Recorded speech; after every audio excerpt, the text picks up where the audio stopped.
excited to have Grant Strem, the chairman and CEO of Proton Technologies, present his perspective on how hydrogen extraction could be a potential career path for some of you, especially unemployed oil and gas professionals. So, as the world shifts to sustainable solutions to reduce emissions, the potential of hydrogen as a low carbon fuel alternative has moved to the forefront of Canada's radar. That's really no secret to anyone. And the fuel is having a moment globally, mainly because it's being viewed as a critical component in combating climate change, improving air quality, and creating economic growth in a carbon-constrained world. Ottawa is also in the midst of developing a long-term strategy aimed at securing a place for a Canadian sector in what's expected to be a significant global industry in the decades ahead. Proton Technologies has piloted a hydrogen production project in Saskatchewan, which actually could be the start of a new resource economy in Canada. So I guess our biggest question is, can hydrogen extraction be a potential career path for unemployed oil and gas professionals? And we're really excited to have Proton Technologies CEO Grant Strem here to discuss the future of hydrogen extraction in Canada and its potential impact in the oil and gas, on the oil and gas workforce.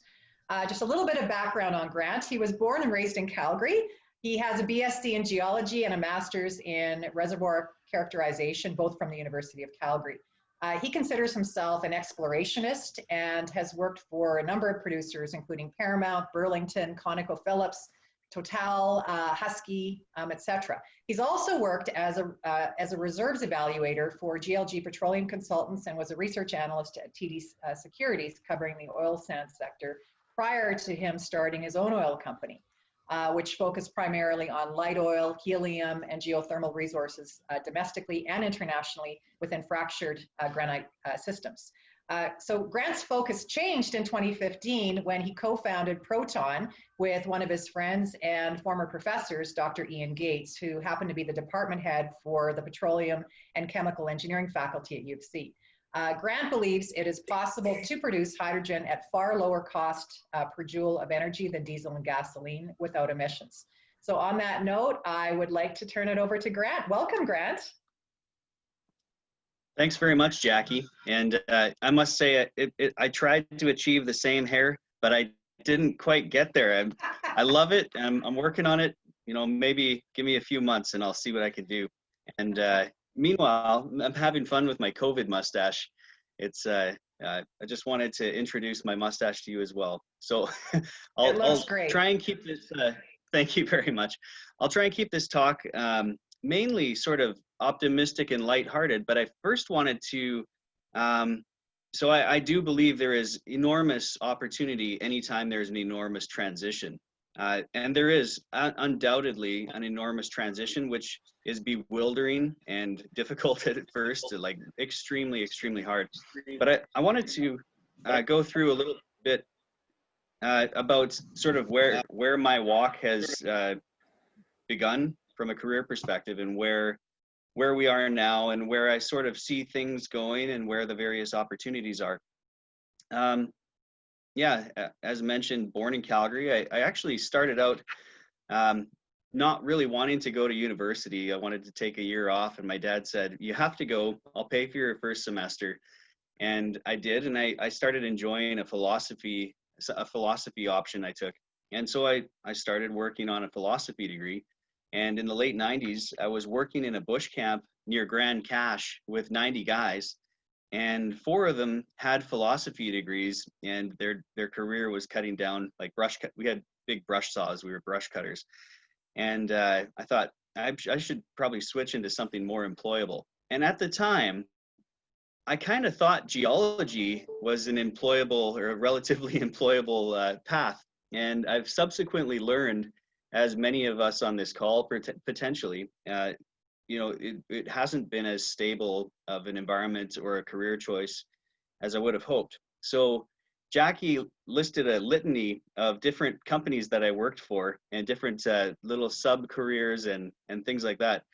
And it was not generally my intention to have that happen. So my first summer job at Paramount Resources, I really wanted to continue working there, and they kept the other 3 summer students and they didn't keep me. So I luckily got enough experience that I could get an interview with Burlington Resources. And Burlington Resources, by the time I started, had been purchased by ConocoPhillips. So things were kind of a topsy-turvy world of integrating two very different corporate cultures.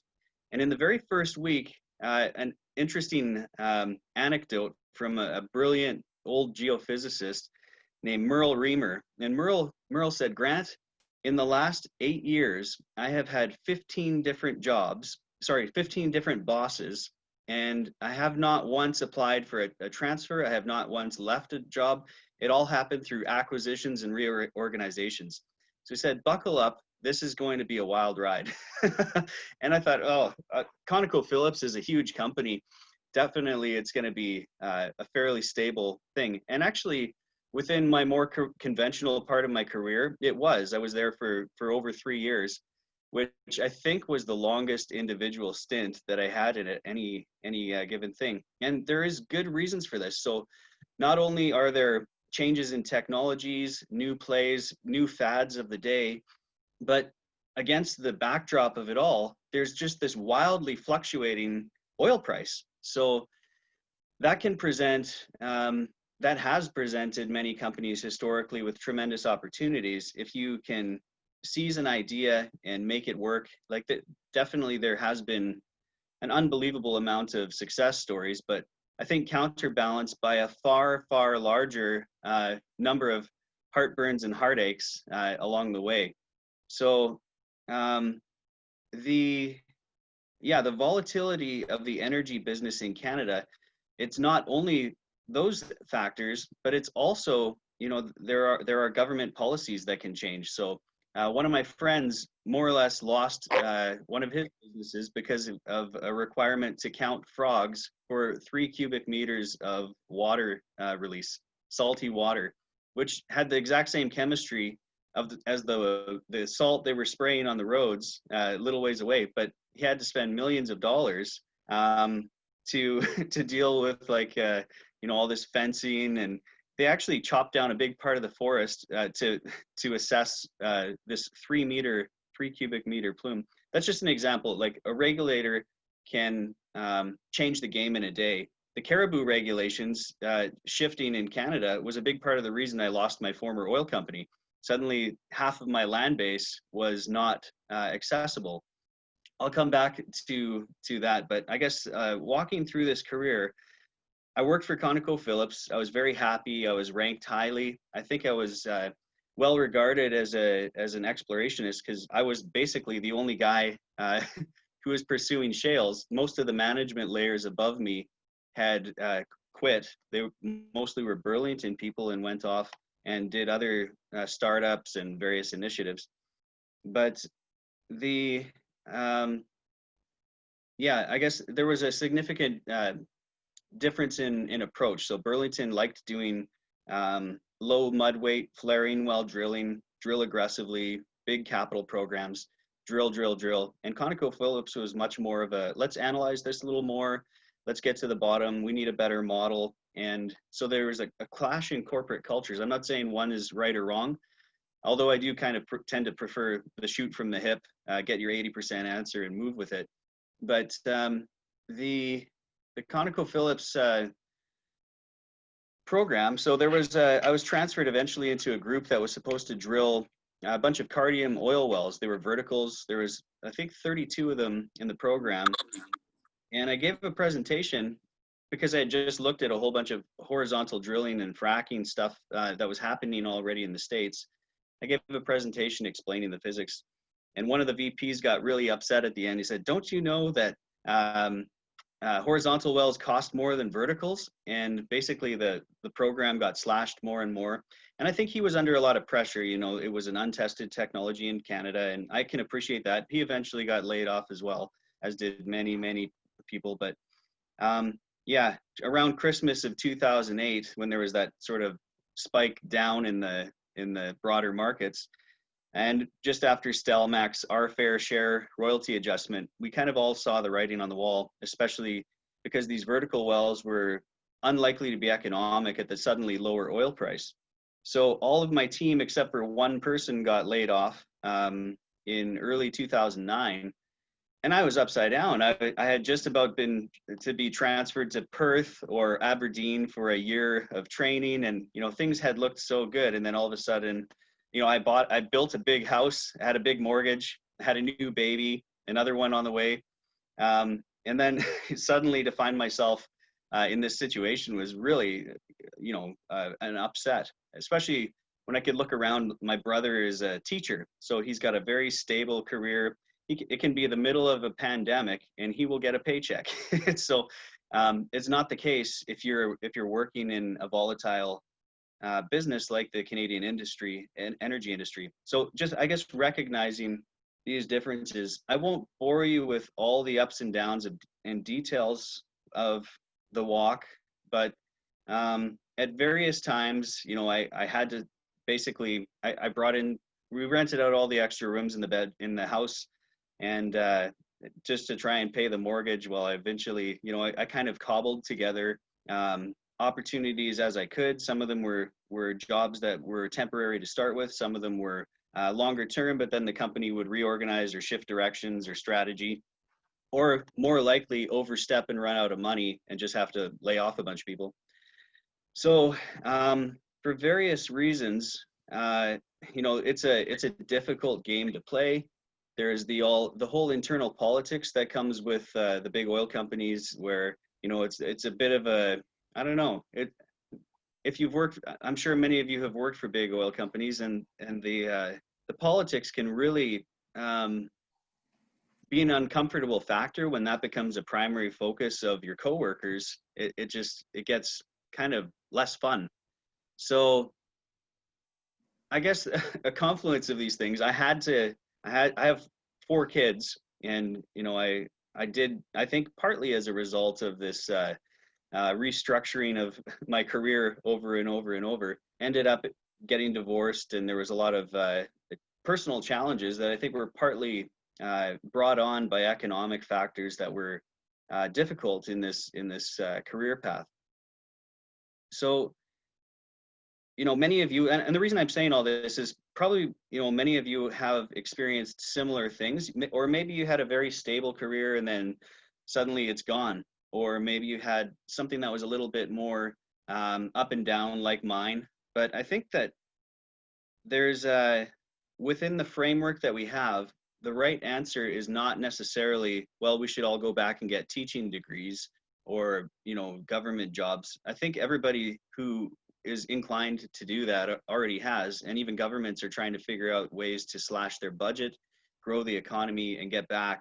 And they know that more spending on those facets provides only a temporary thing. So whether it's making masks and gloves and things like that, there are opportunities, and it's good to be adaptable.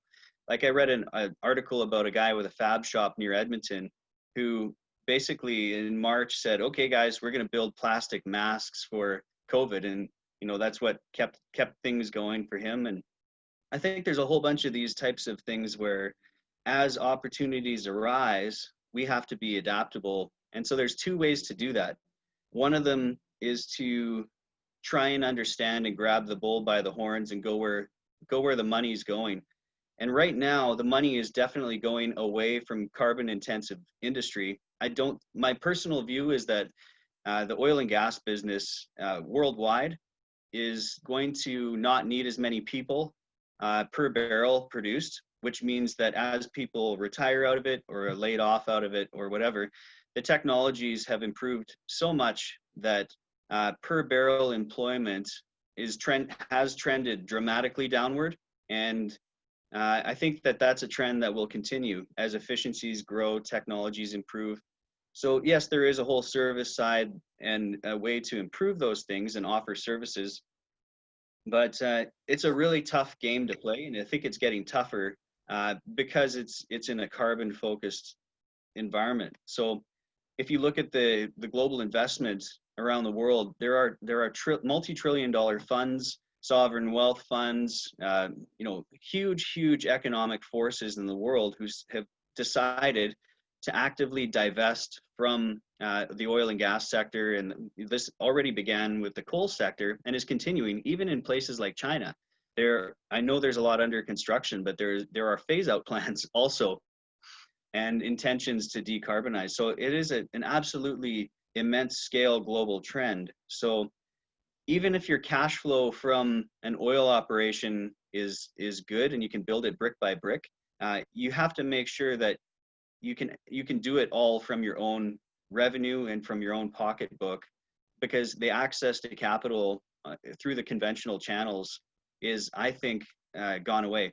There might be one or two little hiccups in supply demand that kick the price up somewhat, but as a general rule, if there's an increasing trend towards carbonless fuels, carbonless methods of creating energy and using it up. So I think Elon Musk said it well when he said Tesla is about transitioning towards sustainable energy.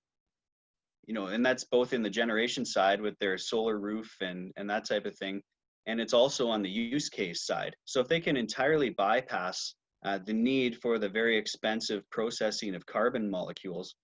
And so, I'm not someone who's passionately against CO2. I don't have strong feelings either way. I think the precautionary principle lends itself to that thinking that big changes in our natural ecosystem that are sudden should be, approached very cautiously.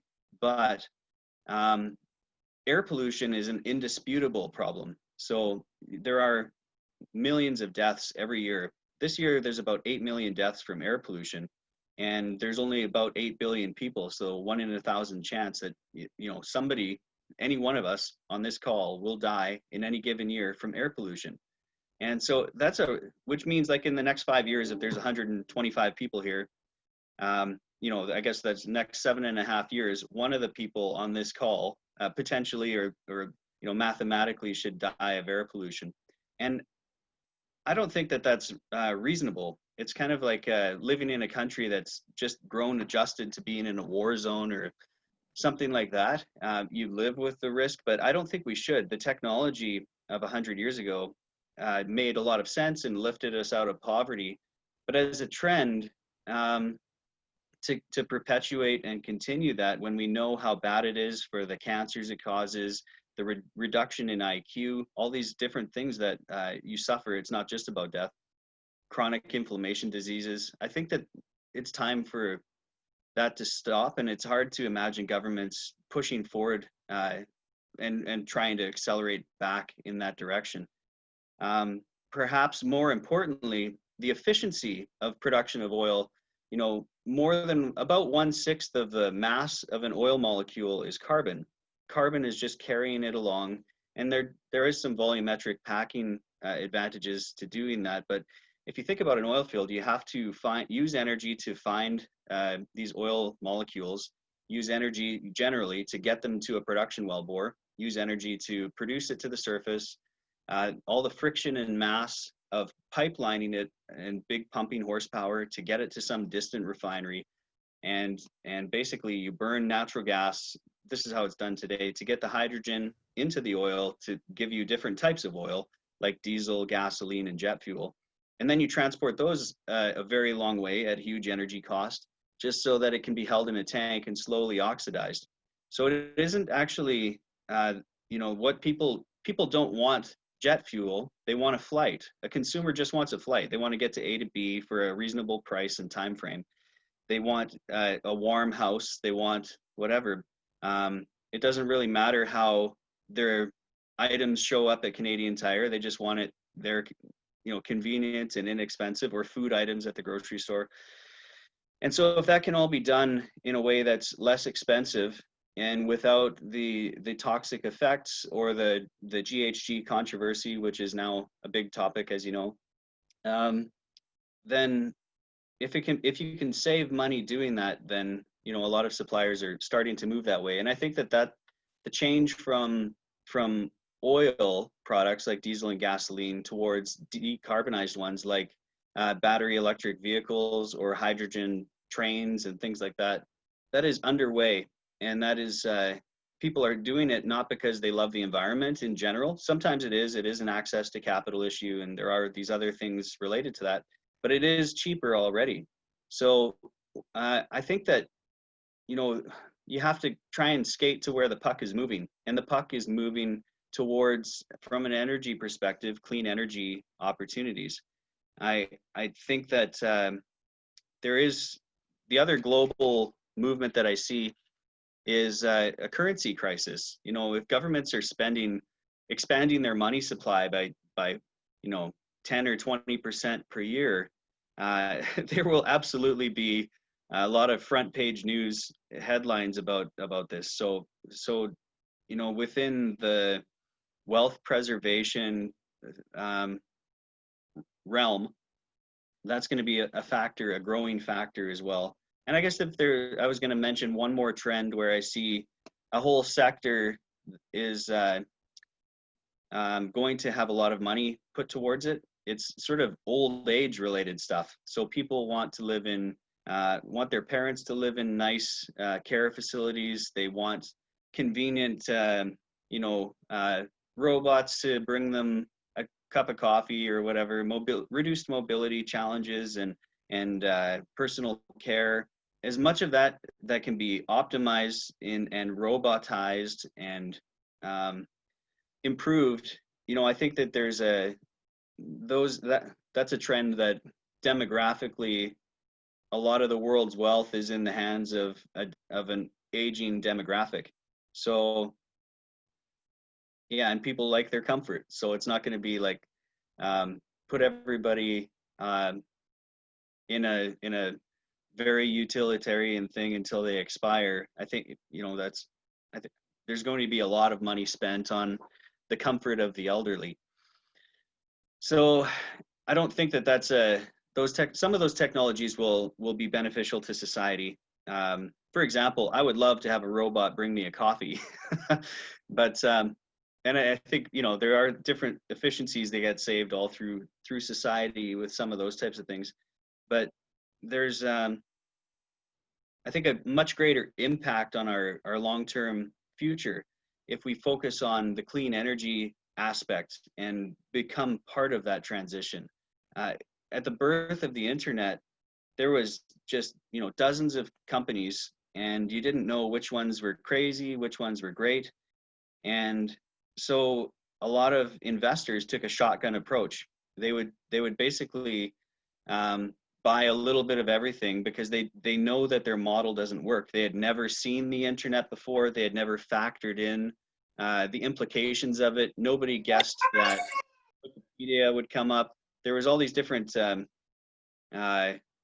areas for opportunity. I actually wanted to drop out of junior high and start a website called Logic Tree where you could build a logical argument, but maybe I will still someday, or maybe one of you will. But there's a big transition underway, and all of the models are basically wrong. You can't do a risk analysis on most of the clean energy technologies in the world.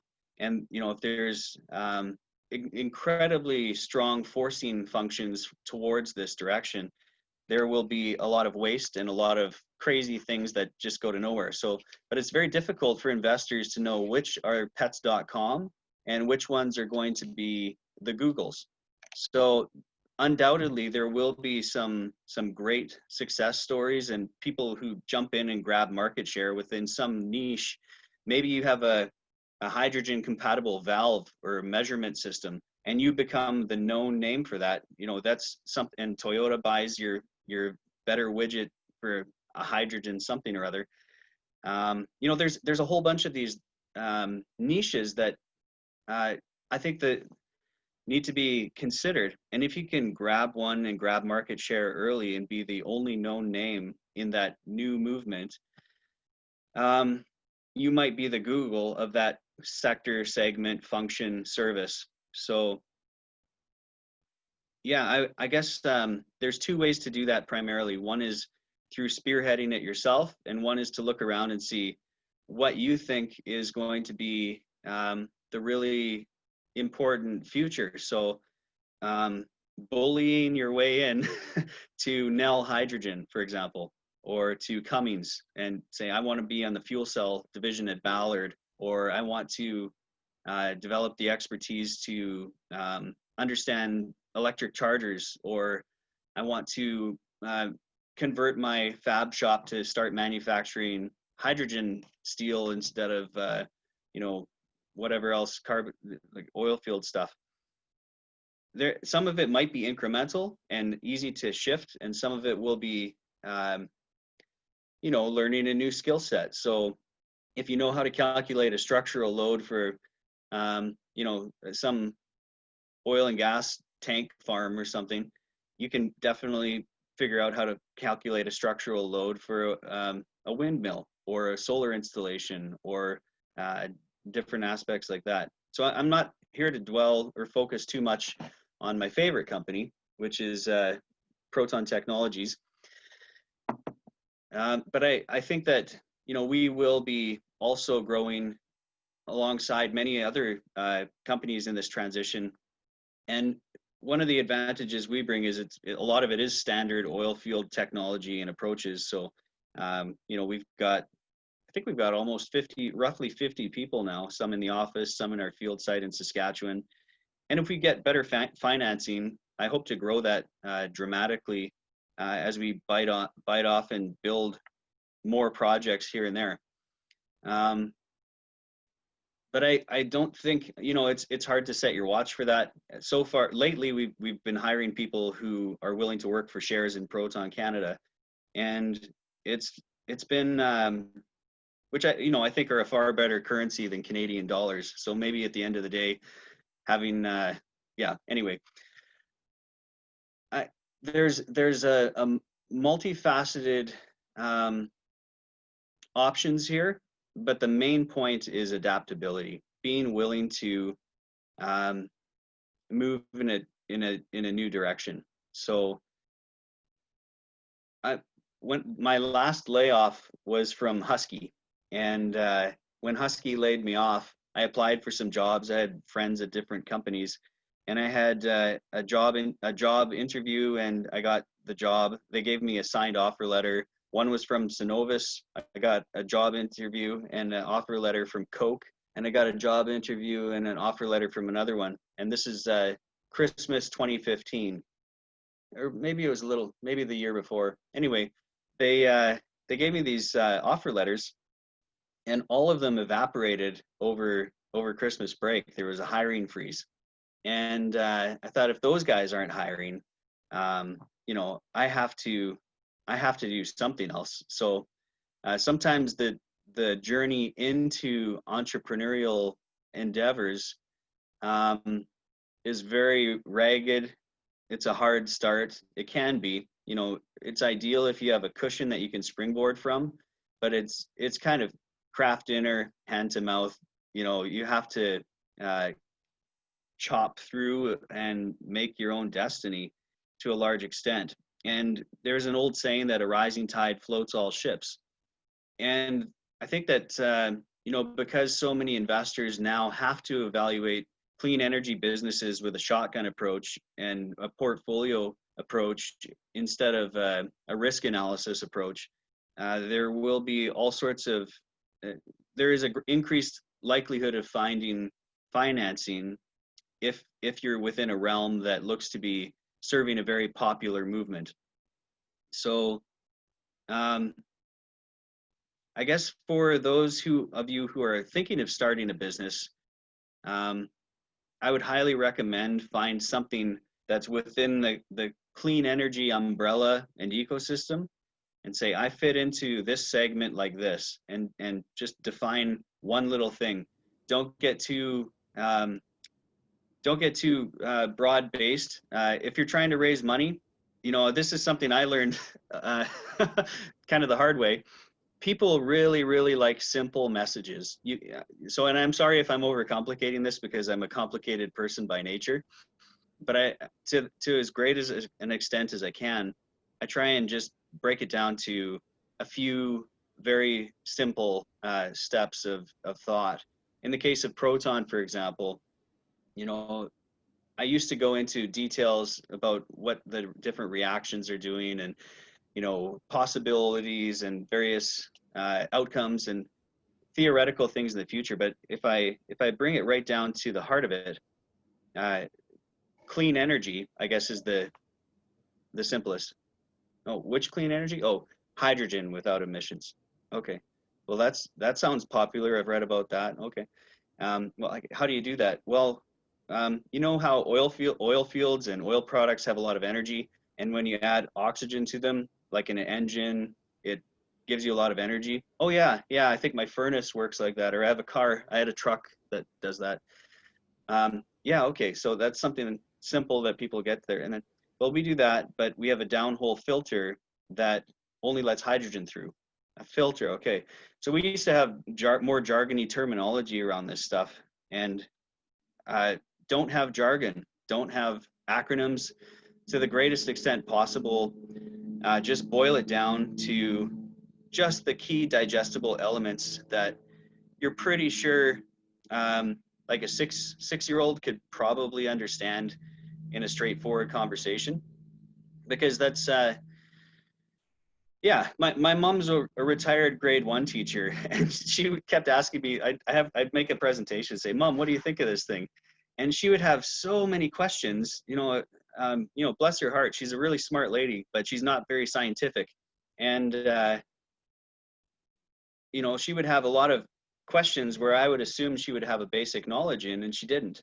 So just like make it all bite-sized and easily digestible if you're going to do that, and even choose a business. Choose your business name simple.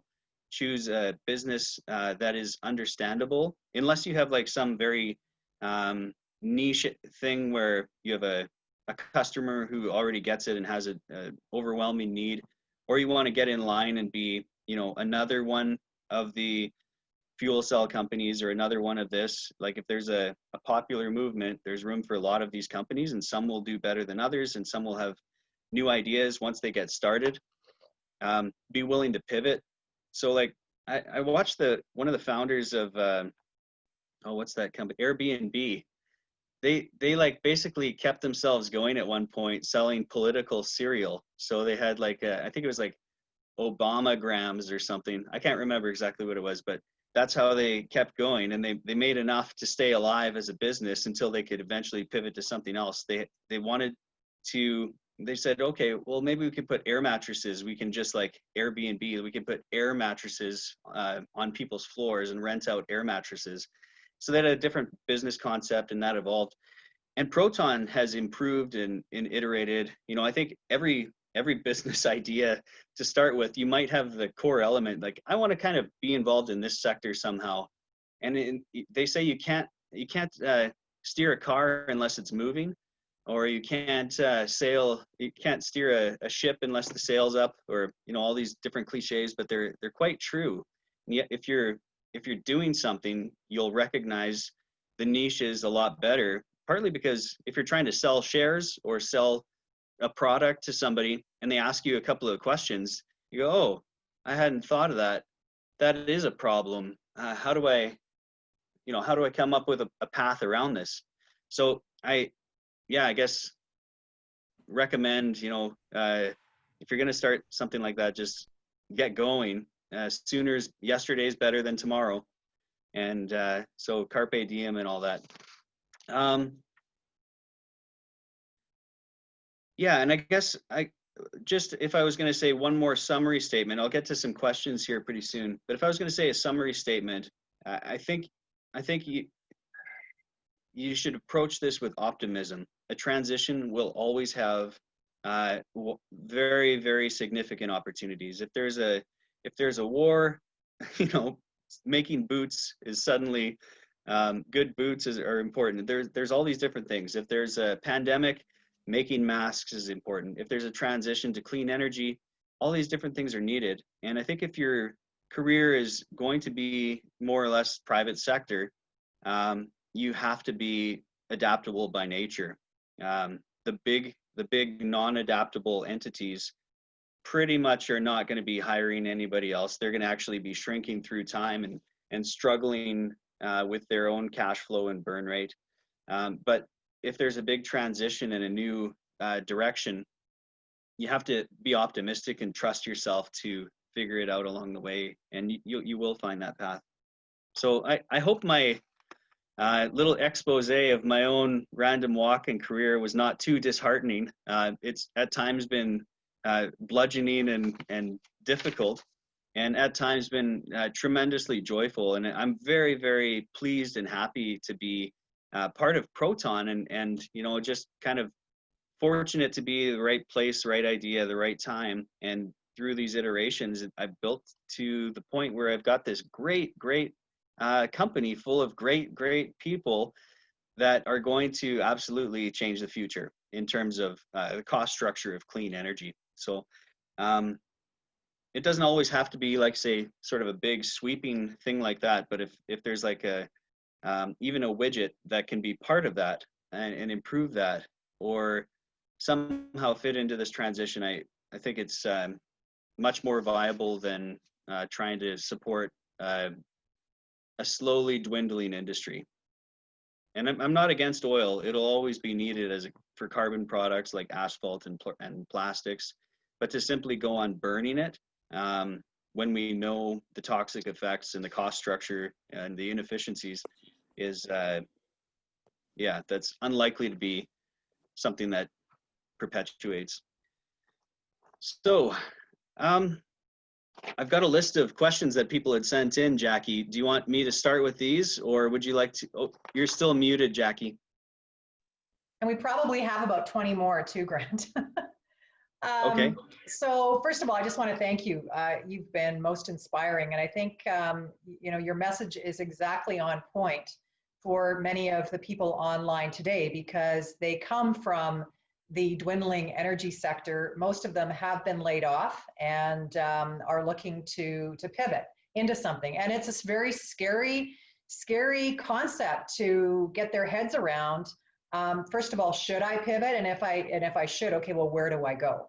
And so I think your story has been most relevant, and I'm hoping that people here today will be able to take a page out of your book. And when things get tough, I mean, that's really when the opportunities open up. Yeah, it's true. Yeah. There's a number of questions I was just going to ask, rather than me just rambling them off. I know that a few of you have had a couple of really good ones. Janwar, why don't we just start with yours, because I know that you raised a few really good questions that would be relevant for the group. If you could just unmute yourself, and yeah, there we go. Hey, Janwar. Hey, thank you, Grant, for your time. It's, you've been inspiring, especially with that mustache of yours like that.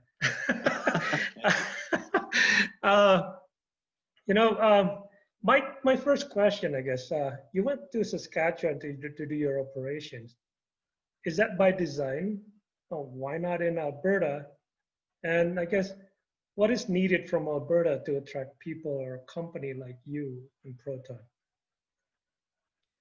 It was not by design initially. I was aware during the oil sands boom of the difference in regulatory process between the provinces. It was definitely a longer list, a longer timeline, and more cumbersome and difficult to get an oil sands project or a thermal oil recovery project done in Alberta versus Saskatchewan. I understand that some of that's improved. I don't know all the details around it, but I knew that I liked aspects of the Saskatchewan mindset. If you think of the population of Saskatchewan, I think it's similar to the population of Calgary. And it's not impossible to get a meeting with the mayor of Calgary. And similarly, if you want to get some just like high level decisions done pretty quickly, just the smaller population base even lends itself well to pragmatic outcomes.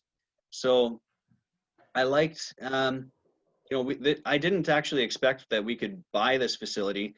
We actually went to family and friends and cobbled together just enough for the 10% deposit for like a low bid, a very low bid, and thinking like there's no way we'll get this. I was thinking it was going to sell for like 40 times what we paid, but to my astonishment, my extreme astonishment, we ended up getting a facility that was built by Petrobank in 2011 for $250 million with like 40 meters of oil sands pay. It was a really intriguing concept. So I thought it was going to go for a lot. and we got it for just over $500,000. So like a 500 times less, and that was in 2017. So, and it had been shut in for 5 months. So I think a lot of other people viewed it as an abandonment liability, and tie doesn't work and all this. So that was there was a reserves report that the receiver had that said it was worth a few $100,000 of proved reserves. 2P was less than $500,000. And I thought, like, there's no way you can't have 30 or 40 meters of heavy oil. You know, the neighbors were making, like, Baytex was making 1,000 barrels a day out of SAGD well pairs. So it was really hard for me to imagine this not being worth something. So we just went back to the reserves evaluator and said, what if we steam this instead? And they gave us proved reserves in the next report of over $100 million. And so, you know, we got lucky and we captured that by fluke.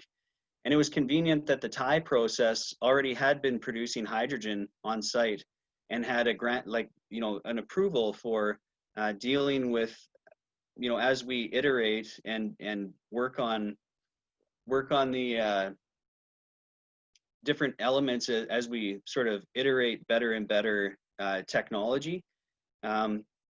It's all kind of governed within an approval that already exists. So to get a new approval in Saskatchewan, I think I'm not super scared of. I think that Saskatchewan is a fairly pragmatic province, and they'd say, well, is this good for our province?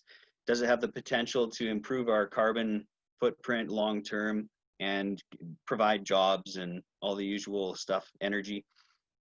And you know, I do think that it's highly likely that that'll go ahead. And in fact, government support programs have already benefited us significantly in Saskatchewan, including the SPII program, which was, you know, they were very, very helpful and proactive in helping us get there. And we didn't have all the answers. It wasn't a perfect model, but we said, we're going to spend towards making this, figuring this out and making it work. And they were supportive of that. So in terms of an Alberta perspective, I think there should be a few things that are in place to make that more attractive. One is that politically, we have not had much attention or awareness. Most of the focus is on blue hydrogen in the context of, you know, basically produce more natural gas, burn that in a steam methane reforming plant, and then do carbon capture and storage, which is, you know, it's a well-proven, there's no big risks technologically in any of that. It's a slam dunk. And if the funding, if any government programs are funding towards that, they don't have to worry about risk. So if the risk matrix in their assistance programs requires basically eliminate all risk before we can fund it, blue hydrogen is great. So is solar to electrolysis, and you know, there are some very well proven and well established methods. But for people who are trying something new, I don't know, I haven't seen evidence that the framework is accepting of risk. So maybe I'm wrong. I hope I'm wrong. We actually have a couple of applications in flight, so I'll let you know. But yeah, I think there's a mindset that is dominated in Alberta of eliminate the risk. And you know, for me, if we're going to spend $6 billion buying a pipeline, I'd rather say, okay, we're gonna give $1 million to 6,000 clean tech companies, and you know, wherever you are in the world, come locate in Alberta and spend the money here and develop your business here, and we'll give you $1 million to do that. I think that would be a way better long-term investment in the long-term economic outcome for Alberta than to, and it's true, 80% of them would fail, or maybe less, more or less. A lot of them would fail, but just having that approach, a lot of them wouldn't fail. It's like the exploration portfolio and the shotgun approach I mentioned earlier. So in the early days of oil and gas, you would drill maybe 10 wells and know that 8 of them are going to be dry holes and 2 of them will succeed. And you don't know before you drill them which is which. And now we're in the exact same required philosophy for choosing technologies. It's better to drill 1,000 technologies, then pick, you know, a few very low risk ones and try and perpetuate that, because that's what the rest of the world's doing. And we won't have anything to differentiate ourselves. We have high labor costs. We have, you know, high materials costs. We're inland. We have so many structural disadvantages. The only thing that we can have is breakthroughs in technology, and that will not come from ones that are already have the risk taken out from them. So a mindset, I'd like to see a mindset improvement in terms of how that's done in Alberta. Awesome. Thank you so much, Janwar. I really appreciate the question. Grant, there's a really good one here. I think this one speaks for probably many of the geoscientists on the call today. It's from Jeff Yates. He's asking, what new skills should a geoscientist learn to help pivot to a hydrogen industry? I think that understand geothermal gradients backwards and forwards, understand heat mapping and permeability of geothermal fluids. I really think that, you know, on a very broad global stage, geothermal is getting a lot of attention. And if there's an easy pivot for a geoscientist, it's into geothermal. And hydrogen, you know, that's related in a couple of ways. There are, in high temperature environments, ways to get hydrogen more or less directly from geothermal systems.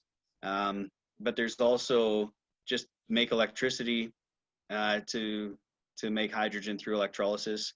Yeah, if you're going towards decarbonizing the energy system, sometimes even if it's just high grade district heating and things like that, there's going to be, yeah, basically to geoscientists who are struggling to find a way, I think that's a really good thing. Proton's process only has a couple of requirements. We have to be able to find the high point of the reservoir. We have to be able to calculate volumetrics, you know, kind of the rudimentary oil and gas skills that most of us have, but permeability becomes less of a factor. There will be a lot of papers and modeling and stuff through time, but that'll come, I think, after more empirical data arises. So yeah, if you're trying to feed your family today, I would recommend go really suddenly be an expert at geothermal. Rebrand yourself and say, you know, pursuing geothermal excellence and figure out that whole realm. Go get books from the library. And are there many jobs in hydrogen right now? That's another question. There are. And yeah, so there's. Where? Yeah, I think that Vancouver's got a very active scene. It definitely does. So, you know, the funding announcement for $20 million for liquid hydrogen tanks from H-Tech yesterday. You know, the Ballards, I forget how many billions of dollars they're worth, but they're sending thousands of fuel cell buses to China and around the world. There are definitely a lot of hydrogen businesses in Canada. They're not always front page news. It might be, you know, somebody's building a valve that's hydrogen compatible. Somebody's building a measurement device. There are all these, I guess, various opportunities. You know, if you're engineering a plant that's doing solar to electrolysis to get hydrogen or something like that, the basic principles of piping and flanging and physics are quite analogous. So it's not a huge stretch to, if you're an engineer, to retool and design your, you know, brand yourself in that area and become an expert at it. Internationally, it's way crazier. Like Cummins is building so many hydrogen trains. They're building new factories because they can't churn out hydrogen trains fast enough. And then there's a whole supply chain. Well, where were they going to get the hydrogen from? They're mostly doing it in Europe through solar and wind to electrolysis. But there's also a big push towards geothermal and other alternatives in various places around the world. If you really want to get into the hydrogen business in a big way, it's not a bad idea to consider being internationally mobile if it fits your context. And there's another question here too. Do you see a significant market for hydrogen with CO2 for production of synthetic liquid fuels, for example, like for air travel? I think that's a losing game. Actually, there is a huge fleet of cars, there is a huge fleet of aircraft, but it's also it's kind of, and there will be a niche for that, making biofuels or whatever. But at the end of the day, you're still, kind of just recycling carbon back into the air. And if the goal is to decarbonize our economy, taking two steps away or going a step beyond that, what else can be done? I think that those breakthroughs, like for air travel, Airbus and some of these others are announcing hydrogen aircraft. Boeing's got some small ones. The Soviets were flying in the 1980s with Tupolovs that could burn hydrogen directly through the turbines, and they did that. They flew around on hydrogen. The challenge with hydrogen is that volumetrically it's bigger than jet fuel, so you need to have some different design constraints around aircraft. So if you just started, I don't know if you've seen the Stratolaunch aircraft, but if somebody designed something like that where it's got oversized fuselage space and maybe some sort of alternative designs, maybe it's a big flying wing or a delta wing, but there will be volumetrically larger aircraft that can adapt to accommodate that. Will they be turbine combustion? Will they be fuel cells? I think because of nitrous oxides, I would place my bet more on greater development of hydrogen fuel cell aircraft and with big fan jets. But yeah, there's a huge opportunities there too. Interesting. Thank you for that. Robin Owens, you had a number of questions. I thought I would invite you to ask them to Grant directly. Great. Thanks very much. It sounds like the in-situ hydrogen production might work in oil sands, and it sounds like the Saskatchewan well was a little bit of that. Could it be a major player replacing SAGD up around Fort McMurray? I actually think that, the short answer is from an energy basis, yes. So the demand for oil, I believe, will decrease faster than most people realize. The automakers worldwide are moving away from making new diesel and gasoline vehicles, and the consumers are starting to move away from it as well. And as fueling stations get more commonplace and the overall cost structure gets more clearly in the favor of hydrogen or electric transportation, the market for Canadian oil sands will diminish, or rather for oil in general. Most of Canada's oil exports today become diesel within the U.S.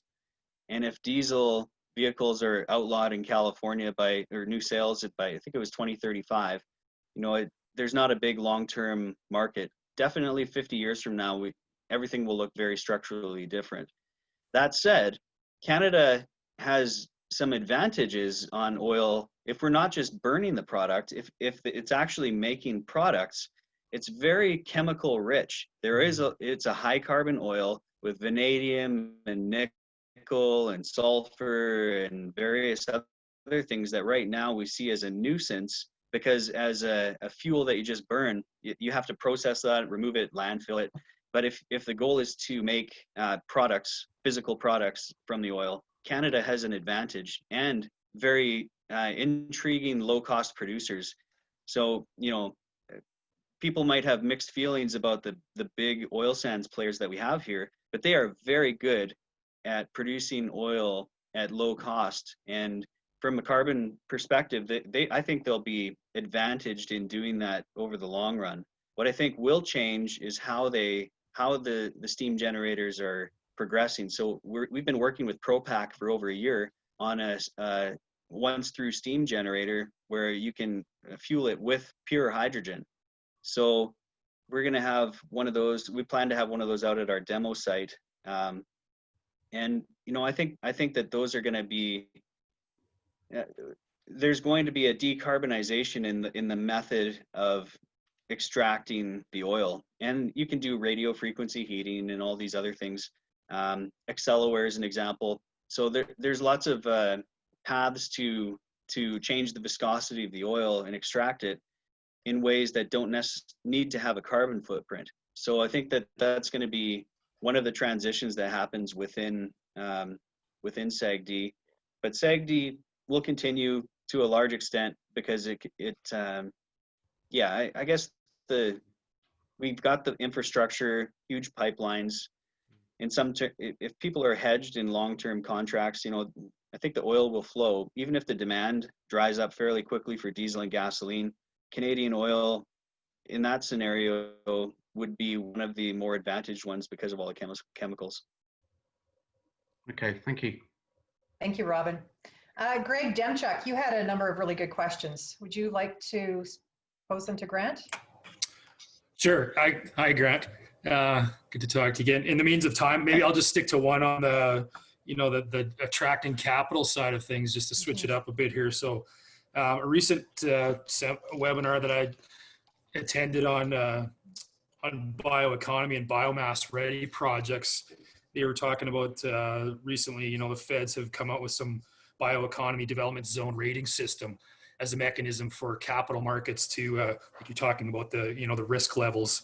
So Melville, Saskatchewan has just gotten the first BD zone rating that I'm aware of in Canada for a project from Redleaf with, for wheat straw based pulp mill. So I was just wondering, do you see any possibility of that, a similar system for designating, hydrogen project areas as a means for directing and attracting capital?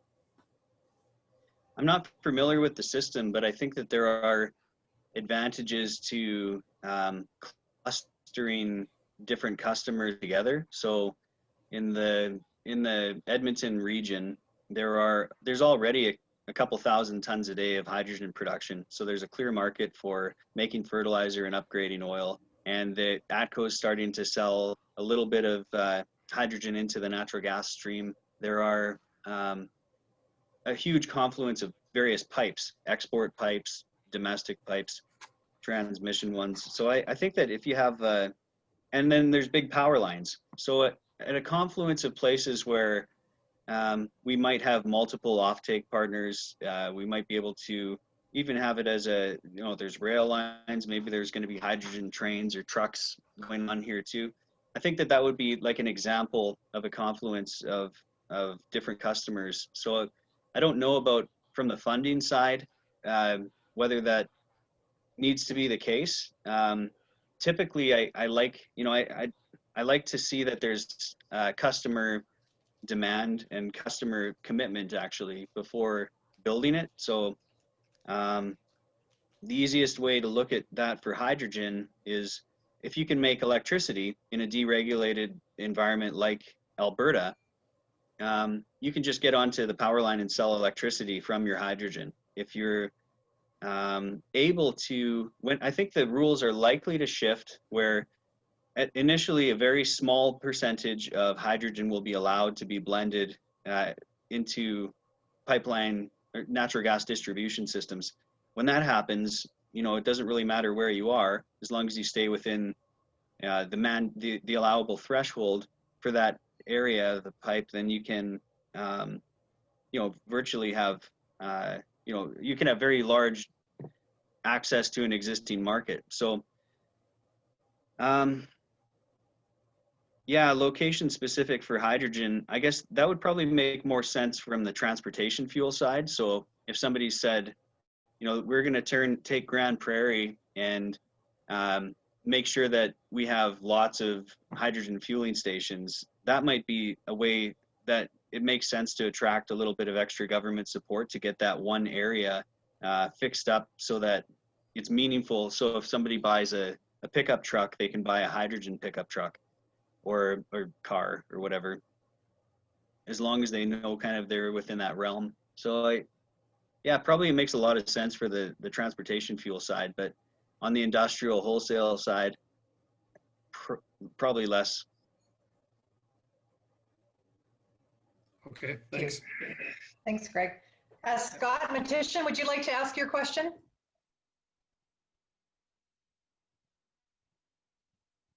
No? Yeah, hi, Jackie. Okay. Thanks. Oh, hey, Sorry, just Scott. a second on you. Grant, good to see you.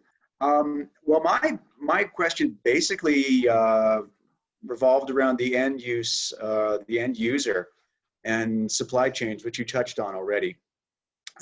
Just that you, what's your vision? I guess what I'm asking. What's your vision for the end user right now? Is it more of an industrial base, or is it private consumers? Or where do you see the hydrogen going? We're trying to sign up contracts where customers agree to buy at large scale, but it's not a promise to supply.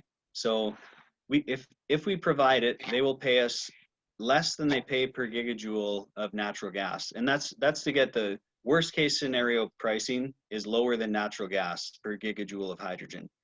So that should be something that's attractive if people want to, if they think they're going to be burning lots of natural gas anyway for a long period of time. Committing to save money on gigajoules of energy seems like it should be, an easy decision. So with that as the large scale baseline worst case scenario, like let's say a coal-fired power plant turns off their, says we'd be willing to buy hydrogen at a discount to natural gas, and we'll promise to purchase 1,000 tons a day. Then it's much easier for me to go get financing to build that when I've got a customer commitment. And then that 1,000 tons a day, once it's built, and we'd probably overbuild it, but once it's built, if we have a liquefier, and so on one side somebody's paying us, $1.50 a gigajoule or something. If we realize that we can liquefy it and sell it in the same hydrogen, sell it in San Francisco at retail stations for, whatever, $12 a kilogram, which is like, I don't know, close. It's like $90. That's like $90 per kilogram. If we can, sorry, not per kilogram, per gigajoule. Mm-hmm. So if we can divert to a higher value market, we absolutely will. But having a floor level huge customer that allows us to construct, is the important part. And then having, if somebody wants firm committed delivery, they would just have to pay us more. But if they're willing to save money on that price, then it at least gives us a worst case pricing scenario, which is still profitable. Okay. Interesting. Is there a problem in growing a consumer base right now, or are there any challenges to that? The main one right now is regulatory. So within Alberta and Saskatchewan, you're not allowed, in most cases, unless you're kind of an end of pipe scenario, you're not allowed to put hydrogen into the natural gas system. So if there's a community at the end of a pipe or a SAGD facility at the end of a pipe, and it's not going to get back, the hydrogen is not going to get back into the main transmission grid, which, that hydrogen molecule today might end up in Chicago or California or wherever. So it is a complex thing where everybody kind of has to nod and agree that we're going to do this. And then if it wipes out a business that absolutely can't have hydrogen, then, everybody else will find a way to either replace that supply with a pure methane stream or otherwise, adjust. I think that if we want to be a globally competitive, we absolutely have to go figure that out and get in that space with alacrity. Not having some sort of mandates in those directions will mean capital will do its globally competitive thing. If we are the last jurisdiction to require hydrogen blending, I think that, it'll be like the tar sands mindset where, people say, well, you've got these real high carbon intensity oil projects. If we don't do hydrogen blending or mandate that, or even allow it, it's going to be, capital is globally mobile, and right now they want to decarbonize. Okay. Thanks, Grant. Thank you so much, Scott. Mark Tortilla, would you like to ask your question? Sure, yeah, thanks, Jackie. Thanks, Grant. That was great information. I'm just wondering on your process that you guys are, your oxygen injection in situ hydrogen separation process, in the case like on your prototype there in Saskatchewan, what processing equipment on surface is required to get the H2 from your process to market? And can a lot of that be existing oil and gas infrastructure, which is quite in quite an ample supply, especially in Alberta? Um, it depends is the answer. So in one of the things we're doing, we have a power purchase agreement with Sask Power, and we're going to use actually for that one we're going to use standard recips. We have some on-site power stuff that we're going to do with hydrogen enriched stuff through older generators that can't go pure hydrogen. But for the new ones, we want to get units that can do pure hydrogen. Partly because of this amazing carbon tax that just came out. But yeah, going direct into power lines, there you can buy turbines today at any scale, recips turbines that can go pure hydrogen. So that's generating power that way is very standard kind of oil field and energy practice. So yes, but there are differences when it comes to moving pure hydrogen. So like for our demo, we'll be initially compressing hydrogen into tube trailers. So those are not as standard. They drive around all the time. When steam methane reforming plants have outages, they're always trucking hydrogen around to each other, unless there's like a backup system on site or a huge storage on site for workovers. But yeah, I think that you do have to have a hydrogen specific trailer, whether it's liquid or compressed gas. Okay. Great, thank you, appreciate it. We have time for one more, Grant? I've got time for a few more if you want. Awesome, there are. Marion, would you like to ask your question? Sure, thank you, Jackie. Thank you very much for your talk, Grant. So you mentioned decarbonization movements in the global scale, especially in China. And my question is, do you see a role for Canada to be part of that movement globally and expand our market more internationally, like outside of Canada? Yeah, we've sold our license for our technology in 10 countries already.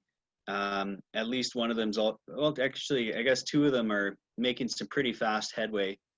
Actually, arguably 3 of the 10 are making some very fast headway. And so globally, yeah, absolutely, this is going to be a big deal. The limiting factor on the cost of hydrogen production using our method is the cost of oxygen. So, tooling up to make more efficient, less expensive per ton air separation units is definitely an opportunity for any sort of manufacturing centers. For the other stuff like wind, solar to electrolysis, a lot of that stuff's changing where it's getting done. So thin film solar panels, I think there's more of those coming out of obscure places in the States. Some of them, the input ingredients are not massive. You don't even necessarily have to be on a port. Yeah, and if you have like a specific high-tech thing, whether it's a temperature sensor for a liquid hydrogen tank or something, you can manufacture those anywhere. So yeah, globally, like top to bottom, there's tremendous opportunity internationally. And some of that will be, if for a certain widget, if it's, let's say you need a whole bunch of some certain element for that widget, if that widget or if that element is widely available near a cheap labor force that has a bit of a high tech sector, maybe you would want to set up your manufacturing over there. If you're making huge pressure vessels or doing something else that's larger scale, Cummins has set up their train factory in Germany. So, I'm sure China as well will be moving quickly in that direction, hydrogen stuff. Does that help, Marion? Yeah, so do you see Canada more of a technology expert? Like we're selling our expertise, you know, because we have long history of oil and gas technology. So is that what you foresee, and maybe more partnering with manufacturers overseas for easier access for them? Is that Yeah, what you you know, foresee? Yeah. yeah, one of the reasons, so when I said I'd like to see 6,000 new tech companies funded in Alberta, for example, there's a bunch of structural reasons for that. One is you've got this huge labor force of intelligent people who are all collected from around the world with degrees in engineering and science and manufacturing, and they really know so much more detail than elsewhere. And not just that, we've got a serious advantage. We have terrible winters, and a lot of people just they don't want to go hang out on the beach with a margarita in Edmonton or in Calgary. Well, they do want to, but they can't. So they sit there and they've got extra time on their hands in front of their computer looking at Wikipedia or reviewing old textbooks or staring into space or thinking about things. And there's I think you encounter, as this all happens and an ecosystem grows, I think there's like a seasonal improvement. You're in a bit of a pressure cooker in that you're, especially during COVID lockdown. Like right now, you can't even go, get drunk at a bowling alley with your buddies if you wanted to. So you're kind of, what are you going to do? Might as well come up with some creative ideas. It's winter. Do you want to you can't play in your garden. You can only shovel so much snow. I'm not sure if the ski hills are still open or not, but,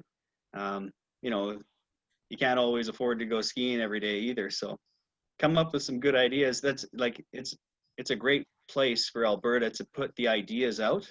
And then, Right. it might get manufactured elsewhere, but ideas should come from here. Okay. Thank you. Thank you, Marion. Bill, would you like to ask your question? Okay, sure, thanks. Grant, I had taken a look at California for Hyundai as an example, and they had 3 vehicles, a gasoline-powered, electric one, and a hydrogen fuel cell. And this was like a Hyundai Kona. The gasoline's $23,000, the electric one's $36,000, and the fuel cell is $58,000. That to me doesn't seem like it's really feasible for most consumers. What do you see needing to change in order to actually get adoption that hydrogen is going to be a fuel for transportation use? Yeah, two main things. One is that so I mass production always helps. So if you're making 1 million diesels and 200,000 electrics and 5,000 fuel cell ones, your cost of your economy of scale just doesn't exist. So and even that 58,000 might be subsidized because of that recognition. So I think until like a vehicle is manufactured at a similar scale to the incumbent, you just don't get the economy of scale. So what's needed to get across the line? It's an easier thing to show in initially at smaller scales and at larger scales. So if you're for example have a fuel cell bicycle like you can buy in China, and you go get your canister of hydrogen, screw it onto your bike, and you have now a more lightweight bike than the battery guy next to you. Those are something that you would pay a lot for your little fuel cell. You'll pay a premium for it, and you'll pay a premium for your hydrogen. But if it's at the scale of a car, you might not want to pay a premium for it, and the availability isn't there yet for fueling stations. It's a tough nut to crack. But you see it again at larger scales. So like a train, or a train uses a ridiculous amount of diesel, or a big rig going down the highway. The amount of diesel you burn, in the first 10 years of the vehicle's life is, close to it. I don't know. It's north of $500,000 anyway. So you might be able to buy a diesel truck for 150 grand and a fuel cell truck for 250 grand. But if your hydrogen costs for the first 5 years are 200 grand and your diesel costs are 700 grand, you know, if you've got a fleet of vehicles, it doesn't take you long to do the math on the overall economics. So I think that for use cases where they burn ridiculously large amounts or ridiculously small kind of luxury amounts, those are the markets to focus on initially, and they'll eventually kind of meet in the middle. It would work and happen faster if some manufacturer just said, I'm going to build an awesome, a credible manufacturer said, I'm going to build an awesome fuel cell vehicle, but I'm going to make 1 million of them a year. Then suddenly you get all the economy of scale, and you have to have a compelling product. I kind of look at the hydrogen vehicles on the today as similar as to most people did before Tesla. They looked at electric cars. They're like, why would I want a Chevy Volt? Those things are, you know, not an exciting car, arguably. Maybe they're exciting to some people, but I kind of feel the same way about hydrogen cars today. So if somebody made some really good examples of high horsepower, high capability pickup trucks and fast cars and, you know, really, really fun, attractive cars, I think that would change pretty quickly if it's done at scale. Okay. But you're not aware of any change in technology or anything that's in development, or that it's more market, product, and scale? Yeah, in terms of, I think fuel cells keep getting a little bit cheaper and better every year and shrinking in size physically. So the tank technology is improving. Yeah, there are I think incremental things going on. One of the things I like is Mercedes or Daimler and Linde are doing a joint project on developing liquid fueling tanks for big trucks. And I think eventually those will miniaturize. I'd like to see those happen as fast as possible because I think liquid hydrogen is such an elegant solution. Thanks. Wonderful. Thank you, Bill. All right. So I can see people starting to, they're saying that they have to leave. Does anybody have any other burning questions that they would like to ask Grant? I would if I can, if that's okay. Go ahead, Robin. Thank you. Some of the old giant fields in the North Sea are heavily water flooded now after many years of production. Would your in situ hydrogen production work with that level of water saturation? Yes, it's actually a feature. So if you have a significant amount of water in the system, most of the hydrogen we produce comes from water that's already in the ground. So the most important reaction there is water gas shift, which requires steam plus carbon monoxide gives you hydrogen plus CO2. So I think that, yeah, if you have a platform abandonment liability that's going to cost you $200 million staring you in the face, right now they're putting wind generators on them and whatever they can do to postpone those abandonments. But I think the really obvious solution is ours, and one of the reasons for that is because when you're trying to cool the atmosphere, so cryogenic distillation of the atmosphere, you have to get it to minus 185 to get the oxygen to turn to a liquid. And if you have a whole ocean of heat transfer fluid right below your platform, then that in some ways simplifies things quite a lot in terms of volumetrically how you can make your oxygen, purify your oxygen. Well, that sounds like a really significant opportunity given the age of a lot of the North Sea fields. Agreed. Right. Okay, thank you. Thank you, Robin. Okay, anybody else? I have another one, Jackie.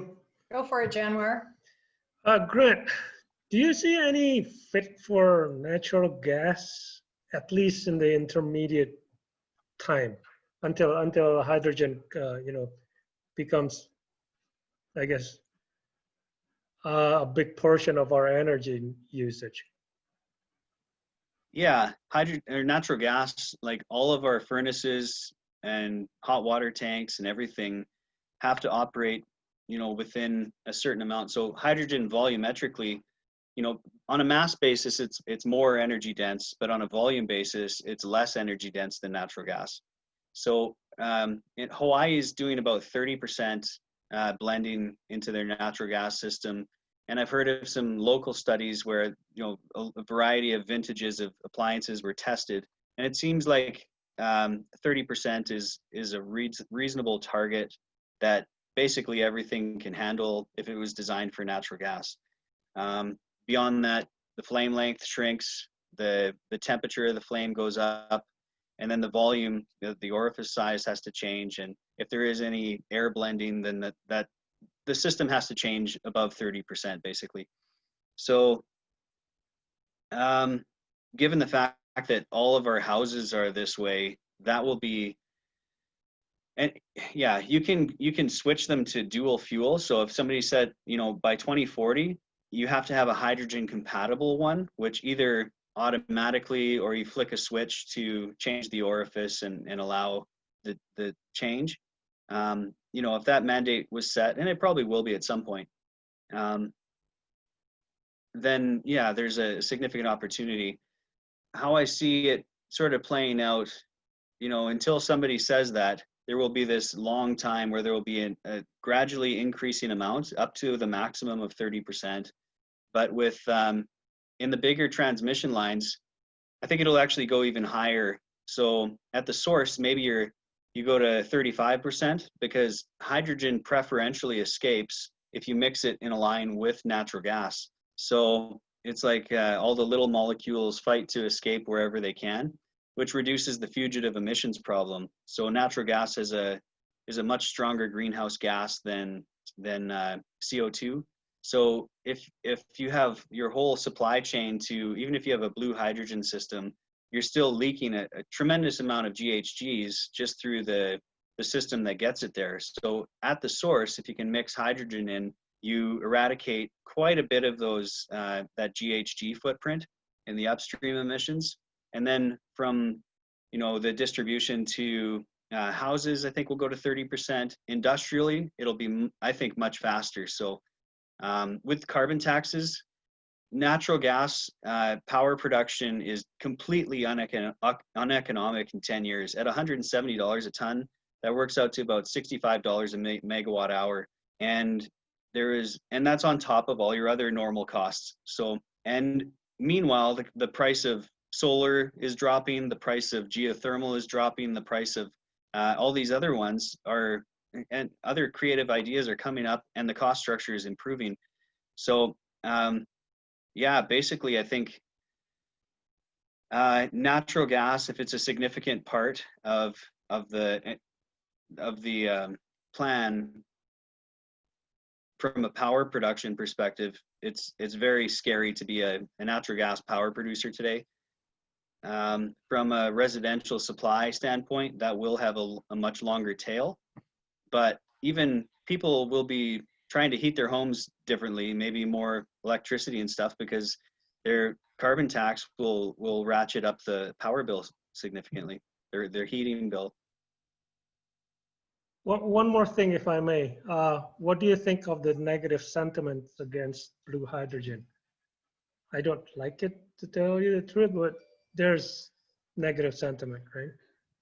Yeah, I don't have a problem with blue hydrogen at all. I think that it's not the most economically promising way to go, but I actually think that it's probable that solar to electrolysis, for example, within a decade will be cheaper than steam methane reforming with carbon capture and storage. Maybe even within 5 years. Sorry if I may interject. What I mean with blue hydrogen is hydrogen from hydrocarbon. There's a lot of anti-oil activism that against blue hydrogen also in that sense. Oh, you mean oil like is in the proton method? Yeah. Or anything okay. from hydrocarbon, right? Yeah, once in a while. So basically, if you look at the life cycle analysis, which the University of Calgary did for us, we have a lower carbon intensity than wind and solar. So when you put that data in front of any environmentalist and say, oh, by the way, no new footprint, leveraging existing infrastructure, and our life cycle analysis shows that we're cleaner than wind and solar, or greener than wind and solar. It's pretty hard for them to perpetuate any misconceptions. In terms of the natural gas stuff, yeah, it'll be mixed, but more challenging through time with carbon taxes. Thank you.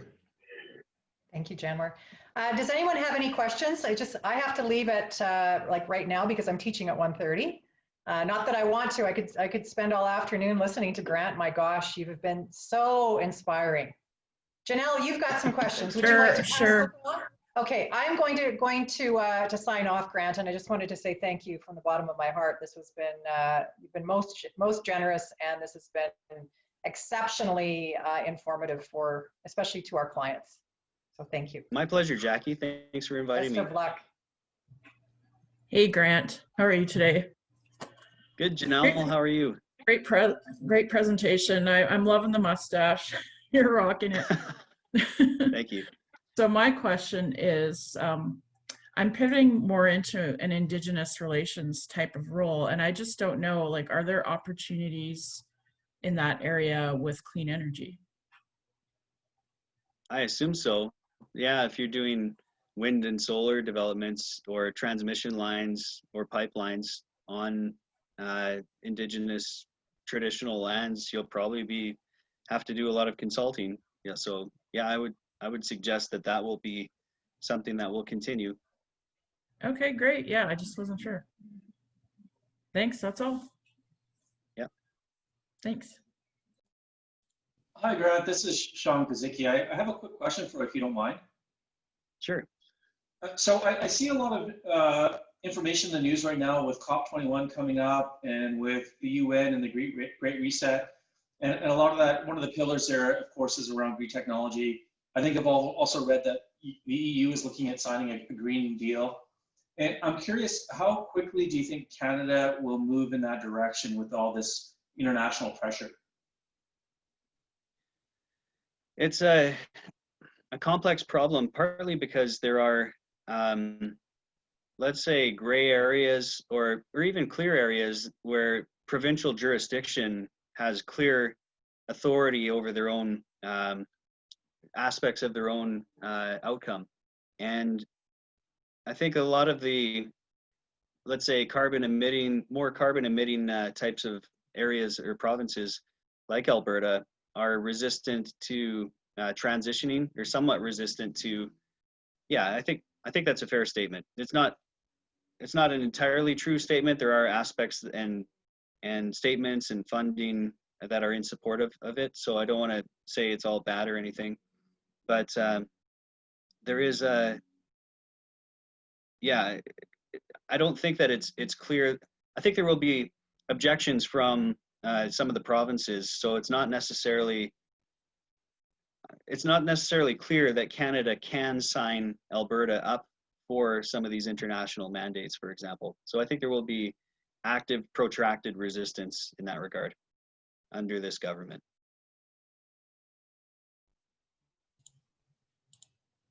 All right, thanks for that. Any other burning questions, guys?